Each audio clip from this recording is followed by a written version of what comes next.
Ini dia 4 hal yang bisa dilakukan untuk produktif buat kaum rebahan yang sukanya males-malesan.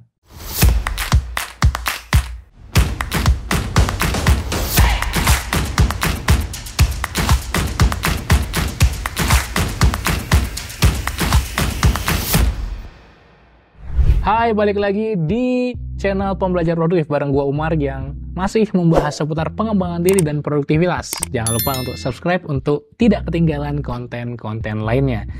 Ikuti juga konten-konten lainnya di Instagram, TikTok, dan podcast kita di Spotify.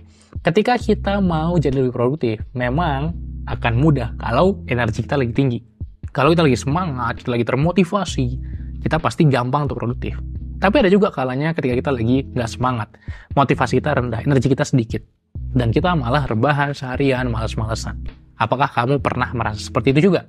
Padahal sebenarnya ketika kita lagi males-malesan pun kita juga bisa produktif.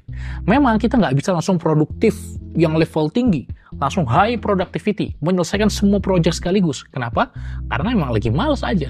Maka triknya adalah bagaimana malesnya ini tidak berlarut-larut dengan melakukan micro productivity, dengan melakukan produktivitas yang kecil. Kenapa? Produktivitas yang besar butuh energi yang besar juga, dan kita nggak punya saat kita lagi malas. Produktivitas yang kecil butuh energi yang kecil, dan kita gampang melakukannya walaupun lagi malas. Sebagai contoh apa? Kita bisa mulai dengan yang pertama, fun project. Proyek-proyek seru, proyek-proyek menyenangkan. Nggak perlu kita menyelesaikan tugas kita. Mungkin kita bisa dengan simpel aja baca buku yang kita senangi. Itu udah produktif loh, walaupun nggak bener-bener produktivitasnya tinggi banget, tapi bisa menjaga kita untuk nggak males yang berlarut-larut. Kita bisa coba main puzzle, mengasah otak kita, kan bagus juga. Dan lakukan hal-hal bermanfaat lainnya. Jangan cuma baring terus, scroll sosmed, dan nggak dapat apa-apa. Jadi coba lakukan proyek-proyek yang fun, yang seru. Yang kedua adalah coba self-reward. Kita bisa lakukan self-reward sederhana untuk produktivitas kita. Dan kalau misalnya mode lagi semangat, lagi rajin, butuh effort yang banyak untuk kita self-reward, kita bisa pakai effort yang dikit aja untuk kita self-reward. Jadi at least kerjaan hari ini beres, selesai satu to-do list, aku akan self-reward es krim, aku akan self-reward main sosmed mungkin. Jadi walaupun kita malesnya itu adalah hadiah dari kita berhasil menyelesaikan tugas. Jadi at least kita ada produktif dikitnya, walaupun tetap rebahan. Jadi daripada kita rebahan 5 jam, kan lebih mending kita rebahan 2 jam setelah produktif 3 jam, benar nggak? Bahkan sebenarnya daripada kita nggak produktif sama sekali, masih lebih mending kita kerja setengah jam aja sisanya rebahan. At least ada tugas yang udah beres di hari itu. Memang yang baik adalah kerja terus gitu, tapi kalau kita lagi males, ya mau gimana? At least ada sedikit-sedikit kita upayakan untuk produktifnya. Kemudian yang ketiga adalah change your environment. Coba ganti suasana. Padahal ini gampang untuk dilakukan, tapi nggak banyak melakukannya. Tinggal kita ke ruangan lain di rumah kita, atau kita pergi ke kafe, kita pergi ke taman, dan nggak apa-apa deh males-malesan di sana. Tapi seringkali kita terpicu untuk malah ngelakuin hal yang bermanfaat. Kalau ke kafe, kita terpicu untuk kerja, untuk brainstorming, untuk nulis, untuk ngulik, untuk baca, untuk belajar hal baru.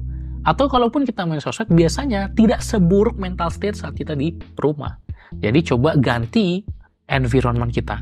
Kita sudah terbiasa di tempat ini terus, dan kita udah mengkorelasikan tempat ini dengan malas-malasan santai, kita cari tempat yang lain.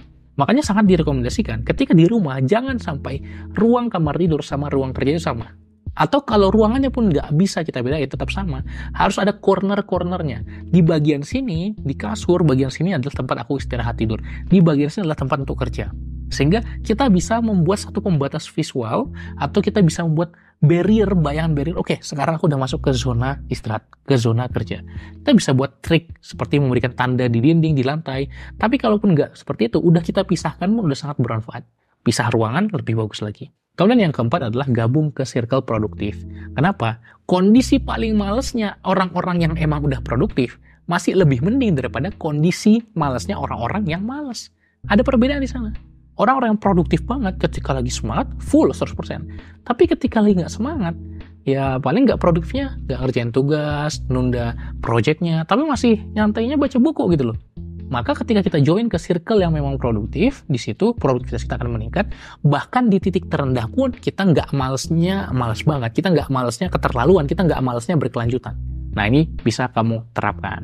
Kalau kamu pingin join ke circle yang sama-sama mau jadi lebih produktif, silahkan gabung ke komunitasku Sobat Pembelajar, ada grup kita di Telegram. Ini udah ramai banget, kamu bisa lihat jumlah pesertanya udah ribuan, dan kamu bisa join dengan gratis, klik link yang ada di deskripsi.